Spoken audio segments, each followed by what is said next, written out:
Hello friends and welcome back to another video. Today we are starting another Wild Book Box. The Wild Book Box is a secondhand subscription service here in Australia. I've subscribed to receive 3 books that correspond with my personal preferences. Today we're going to open them up, take a look at what I've received this month, and then we're going to do a reading vlog. That might be the best I've ever summed that up. As always, the box comes beautifully packaged. I say it every time, but it's like receiving a box of presents every month. The bookmark says, "Not now, can't you see that I'm reading?" Appropriate. Here's our first book. Doesn't look too long, which is a nice change from last month. Oh, I can see Tony Birch's name. Okay, Blood by Tony Birch. So I've received this because I like BIPOC authors, family, gritty, award-winning, and happy reading, it says. And this was shortlisted for the Miles Franklin. Tony Birch is a really well-known Aboriginal author here in Australia. He was also like a lecturer, a professor. So I really like Tony Birch, and he's definitely high up on my list of people I want to read from more. So I'm excited about this. Jesse has sworn to protect his sister Rachel no matter what. It's a promise that cannot be broken, a promise made in blood. But when it comes down to life or death, how can he find the courage to keep it? Set on the back roads of Australia, Blood is a boy's odyssey through a broken down adult world. The Australian Book Review called it a humanist masterpiece, and Sydney Morning Herald said irresistibly compelling. So it's not too long, about 250 pages, and I found with my experience of Tony Birch, the little experience I have had, he's a very accessible author. He's very easy to read, so I'm really looking forward to this one. Next is a little bit of a chunkier book. Let's take a look. Do Not Say We Have Nothing. This was chosen for me because I like modern lit, award-winning, own voice authors and female leads. Ooh! And it was shortlisted for the Booker in 2016. In 1990, 10-year-old Marie and her mother take in a young woman fleeing the aftermath of Tiananmen Square protests. Her name is Ai Ming. She brings stories of her family under Chairman Mao and of revolutionary idealism, music and silence.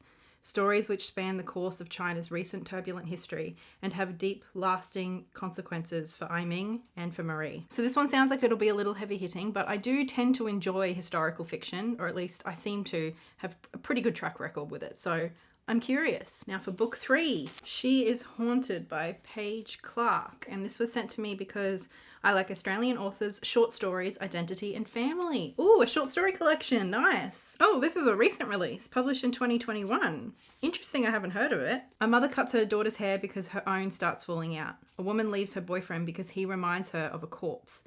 Another undergoes brain surgery to try and live more comfortably in higher temperatures.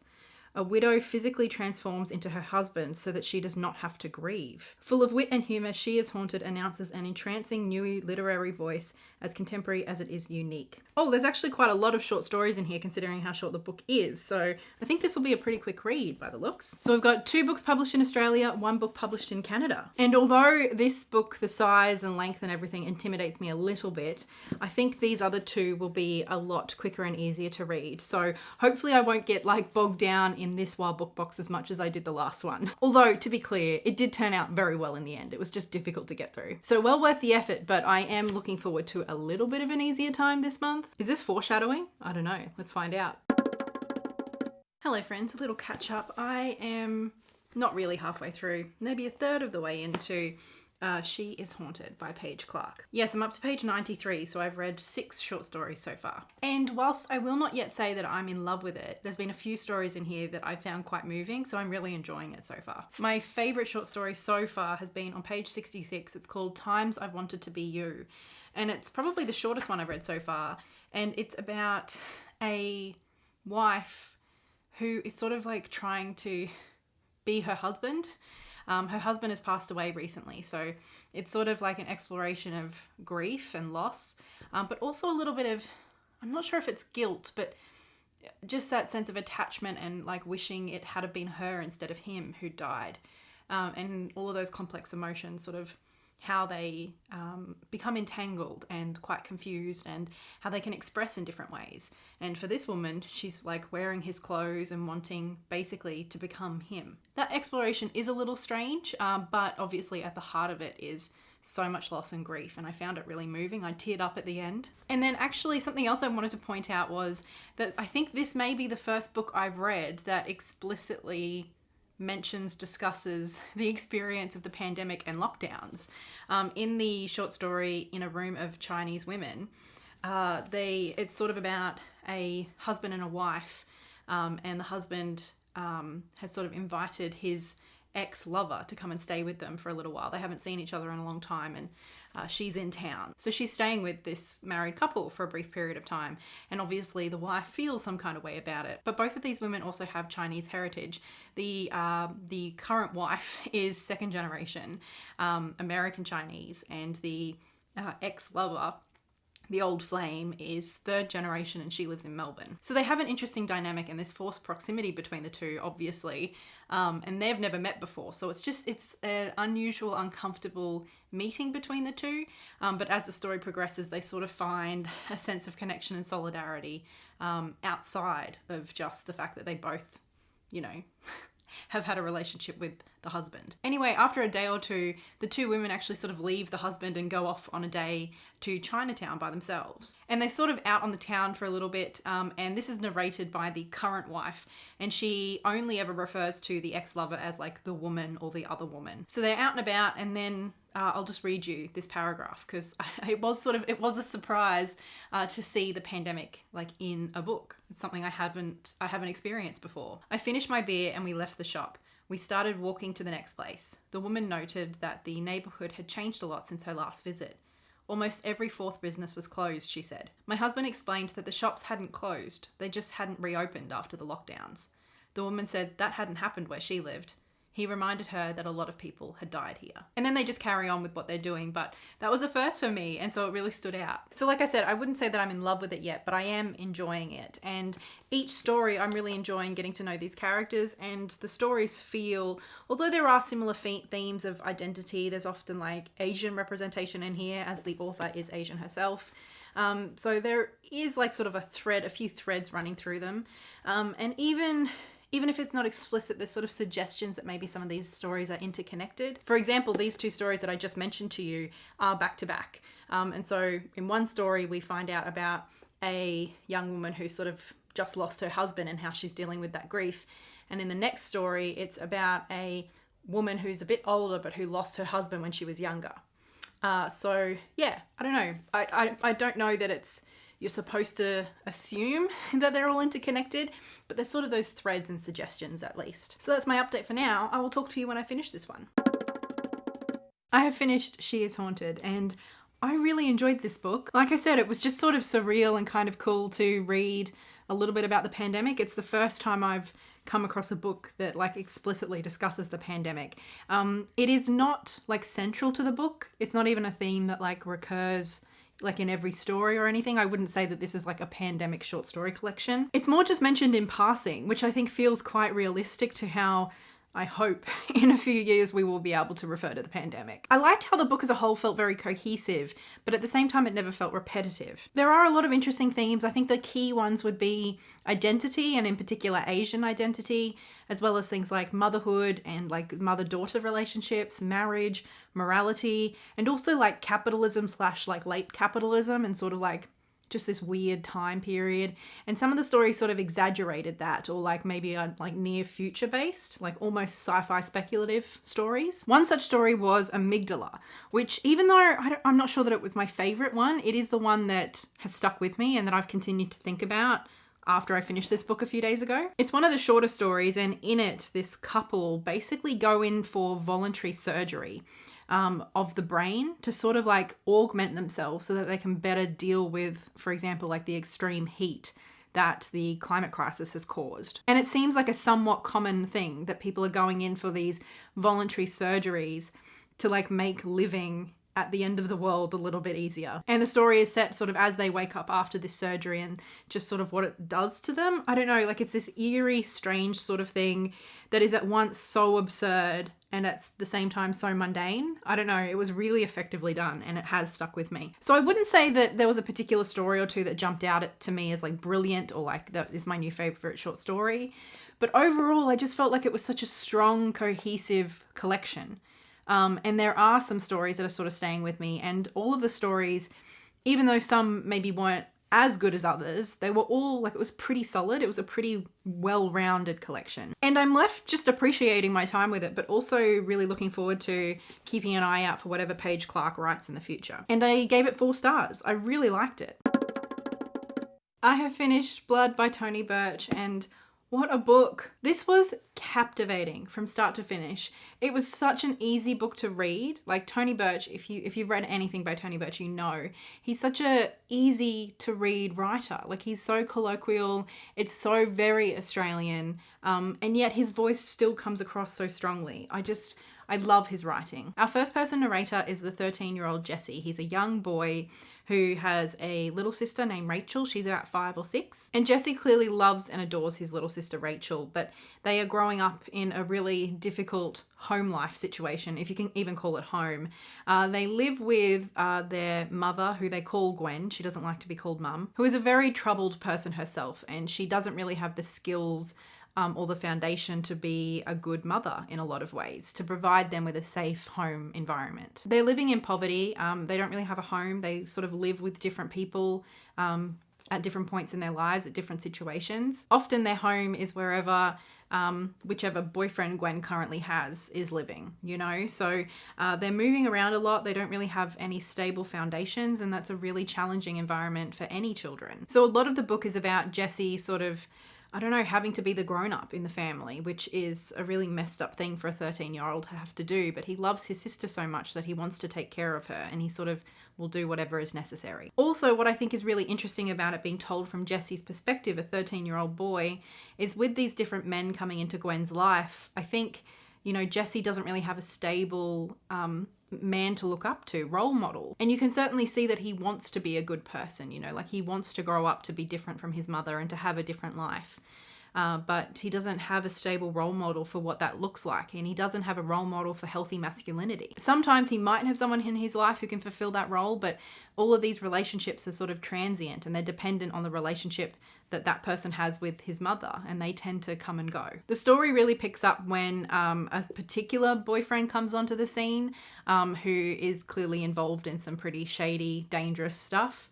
And so then it becomes quite an intense borderline thriller situation in this book. I don't know, I'm not a thriller reader, but it felt thrilling to me. It was like I was on the edge of my seat. So there is violence, there is a lot of pretty intense stuff explored in here, but it never felt gratuitous. Like I think I've complained before about a lot of Australian, in particular, books that I've read being told from the perspective of young children having to sort of survive an all too adult life, you know, like really horrific abuse or just really intense stuff. A lot of those books to me felt like borderline trauma porn, you know, like it felt like they were really exploiting the narrative of a young person having to deal with stuff they shouldn't have to deal with.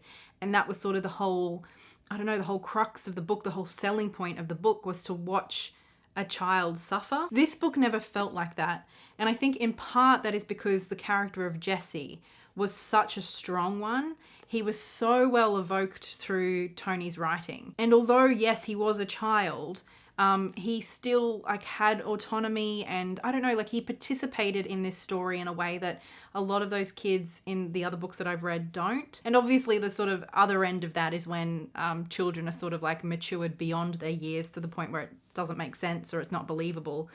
I don't know, I just feel like Tony really captured how kids in this sort of situation do have to mature in ways that are kind of traumatizing in and of themselves, you know? Like I think so much of what Jesse has to do and go through do mature him in a lot of ways, but at the same time, his emotional regulation and his emotional world and his internal world is sort of stunted because he hasn't had like the support and the safety net and those role models that are so important to a child's development.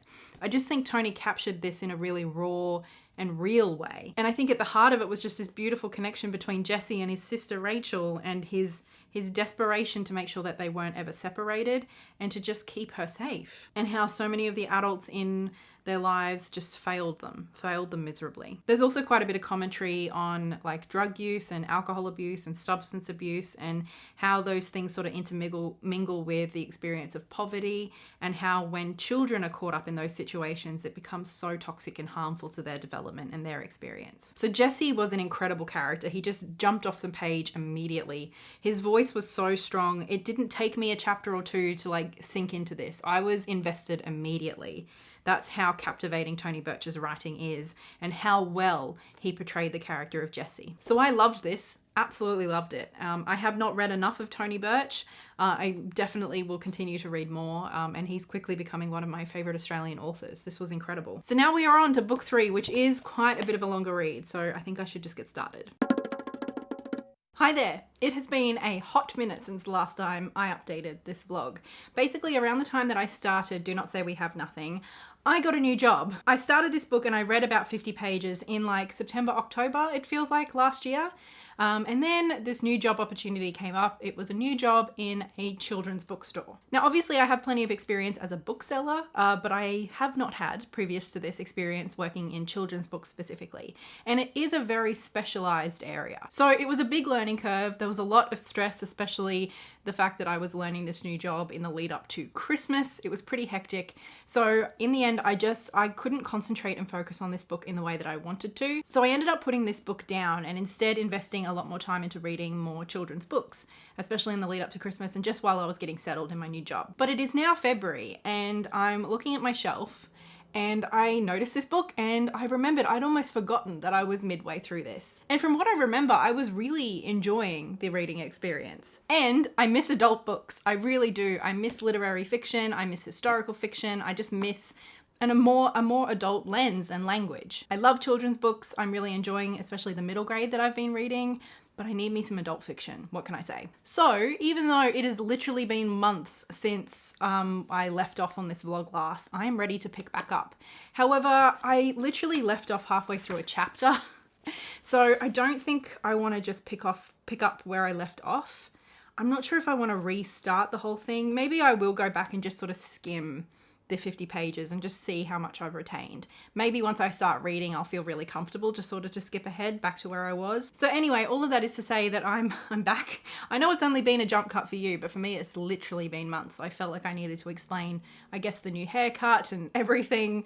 I'm gonna finish this wild book box and I'm gonna get stuck into this book and I'm really looking forward to it. So another haircut and many more months later, I am finally getting stuck into Do Not Say We Have Nothing. That's right, it's now July. So gosh, it feels like almost a year since I very first started reading this book. So I did decide in the end to start over. I've also decided to read this in a blended way. Scribd had the audiobook, so I'm like reading along and listening at the same time. That is something I've been doing more and more lately. I'm struggling to read a little bit, so having like sort of more of my senses occupied while reading is definitely helping me get through books. And this book in particular, it's dense. It's only 500 pages, but like it's small writing, it's lyrical writing, and it's at like multiple points in history and there's an awful lot of characters involved. I'm up to chapter 6, so page 143, and I am liking it so far. Like I said, there's quite a lot going on. There's sort of two main timelines that we're following. The first that we're introduced to is in like 1990, where Marie and her mother live in Canada.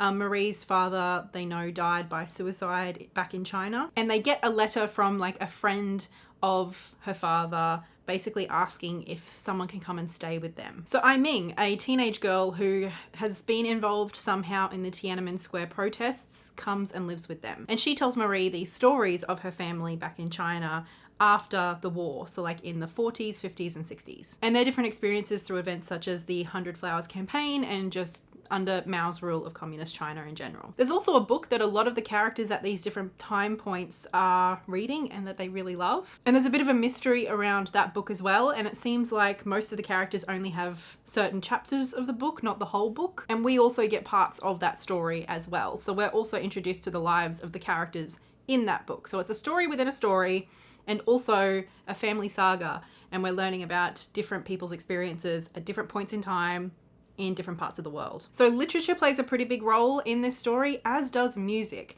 Several of the characters at different points in time are musicians, and we also sort of learn through that and through their experience the restriction of music in China at this time. So it's kind of this story about art and family and the way that those things change and the importance of those things at different points in history. It feels pretty epic in scope, both in terms of like how much time is covered, but also also like literally physical space is covered around China and then across the world, and also how many characters are involved. So I am glad that I restarted this, because even though not a whole lot had happened in the first couple of chapters, a lot of people were introduced and their relationship and their connections were introduced. So definitely worthwhile going back and getting reacquainted with all of that. The writing in this I would describe as almost musical. It's very lyrical. This is definitely literary fiction for sure. And music really feels like it's embodied in the actual writing of this book, and writing itself is also a very important part of this book. And like there's quite a bit of discussion about the different characters of the Chinese language, how they have changed over time, how they've simplified over time, and also how like similar sounding words or syllables have different meanings in different contexts. There's a lot going on. I keep saying that, but it's true. So I have finally actually started this book, and I have every intention of actually getting through it this time. I think it's actually the first literary novel that I've read in quite a while, and I'm enjoying it. So hopefully that enjoyment continues, and I will talk to you again once I'm finished. After more than 6 months, I have finally finished Do Not Say We Have Nothing by Madeleine Thien. And honestly, I am glad that I read this, because this was quite an accomplishment to get through for me. It's only 500 pages, but it is really quite dense and definitely took me plenty of concentration and several days of doing not much else but reading this to get through. On top of that, this is essentially one family's story and experience of living in China from like 1940 through to like 1970, 1980. And then also what happens to some members of their family once they immigrate to Canada. On top of that, this book very much feels like it's separated into 3 distinct parts, and they very much align with 3 major events or occurrences in China, which were the Great Leap Forward, the Cultural Revolution, and the Tiananmen Square protests. So although this book very much has a strong voice and a strong point of view about all of those events, I do feel like I learnt a lot. Like, I've heard these words before, and I know some of what has happened in China in the last 100 years or so. But I suppose like this book is very detailed and very specific. So I feel like I got quite a lot of information as well as a family story. So I'm glad I read it. Would I say that I loved this book? No.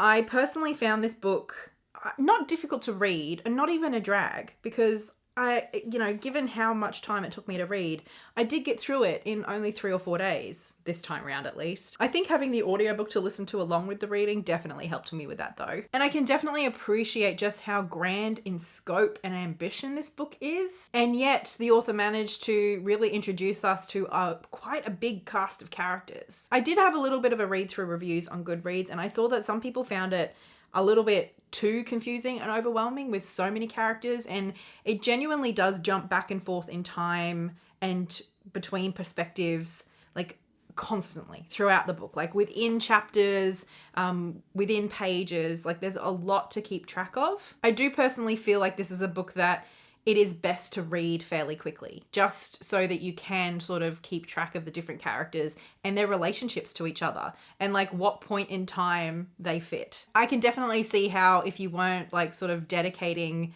a few days to getting through this book or a week or so, you would sort of forget the connections that the characters have to each other.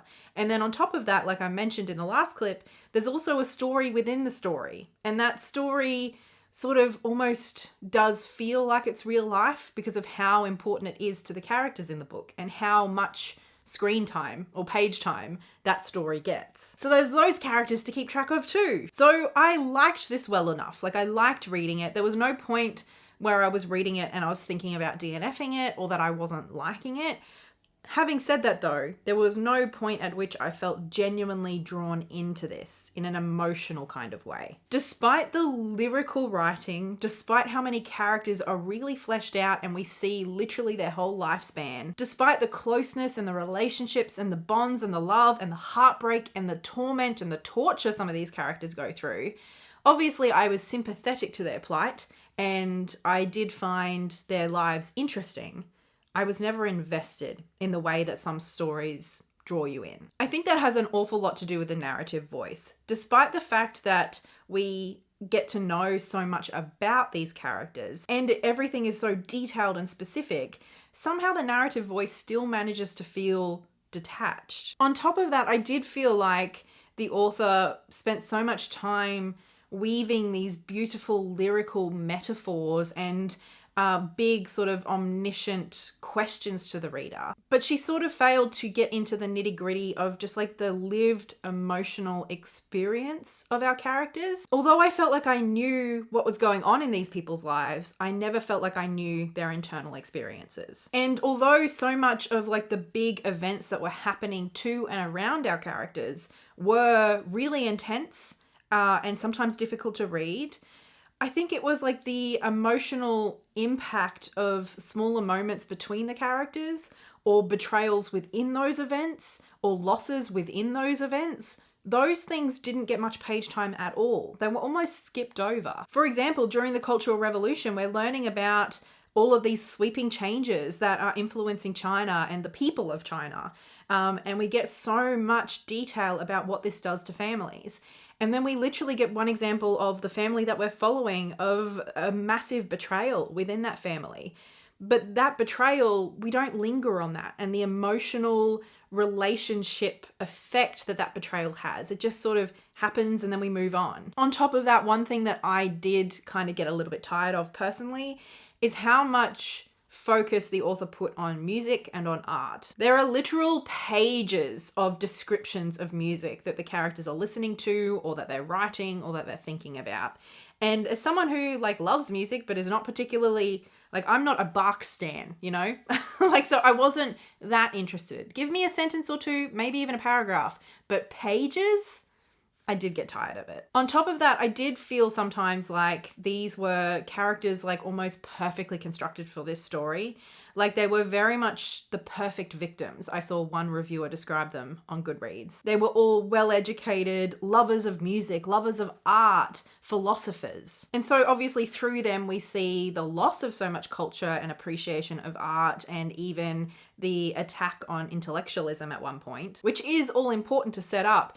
It did also feel like we were very detached from, I don't know, like a normal experience in a lot of ways, like just a working class, regular kind of maybe not genius experience in China. And I think as a result of these people all being genius artists and writers and musicians, their dialogue did sometimes come across as, I don't know, just very flowery and romanticized, I guess is the best way for me to put it. It almost made like beautiful martyrs of a lot of these characters, rather than embracing some of the chaos that was seemingly depicted around them. I guess it just felt a little overdone, and in the mess of all of that, I think what was lost was a sense of heart and emotional connection to the people that we were witnessing going through a hell of a lot. Having said all that, I don't know a whole lot about China. I don't know much of the history of China. So I'm very much coming from an outside perspective, and that was just my takeaway from this book. I'm definitely not some kind of expert on the period of time or the experience that this is depicting. I hope I haven't sounded too negative. I guess I feel like I liked this book. I just feel very lukewarm about my personal experience having read it. I'm glad I read it though, and I think it's definitely one that I'll continue to think about and reflect on. And I think it definitely highlighted a period in time and a place in history that I don't know a whole lot about. So it's taken me an awful long time, but I've finally finished these books that I got in the Wild Book Box last year. When was it? Like July, September? I don't know. Obviously, Blood was definitely my favorite. I loved this book. It's still a book that I think about, that I recommend. And I mean, at least having taken so long to finally get to the end of this, I can genuinely say that this is a book I loved. I've had months to sort of, you know, get over this book, and I still haven't. I still think it's brilliant, and I still think about Jesse and his voice all the time. She is Haunted is a book that I don't think about so much as a whole anymore, but I do still think about constantly that one particular story, which was definitely the more sci-fi speculative story where a couple go in for elective surgery on their brain to help them deal with like the climate catastrophe a little bit better. They basically get like a borderline lobotomy of some kind, which helps them deal with extreme heat and temperatures better and to not feel the pain of that. And they do this so that they can live a better life, so that they can work certain jobs. And it was eerie, and that thought, that concept has stayed with me. Like I said, it's one of those things that feels so ridiculous and absurd, and yet a little bit too close to home. And then of course, Do Not Say We Have Nothing, a thought-provoking lyrical read that I do think is valuable and I'm glad that I read, but I don't think it had as much emotional impact on me as I was hoping or as I thought it would. 3 very interesting books, and I think I'm going to keep all 3 of these, and I'm glad that I read all 3. So thanks so much for sticking with me through this vlog. I hope you enjoyed the several hairstyle changes that you got to witness. Not sure I'll be doing another Wild Book Box vlog anytime soon. I have so many other things that I'm really excited to be reading, but I hope you enjoyed this. Thanks so much for sticking with me. A big thank you goes, of course, to my wonderful patrons over on Patreon, and especially big thank you to Livia, Lynette Brown, and Marie, my high tier patrons. If you have read any of these, I would love to know what you think in the comments below. Let me know, did you have a similar feeling to me or very different? I'd love to know, and I will talk to you in the comments and in the next video. Until then, happy reading. Bye.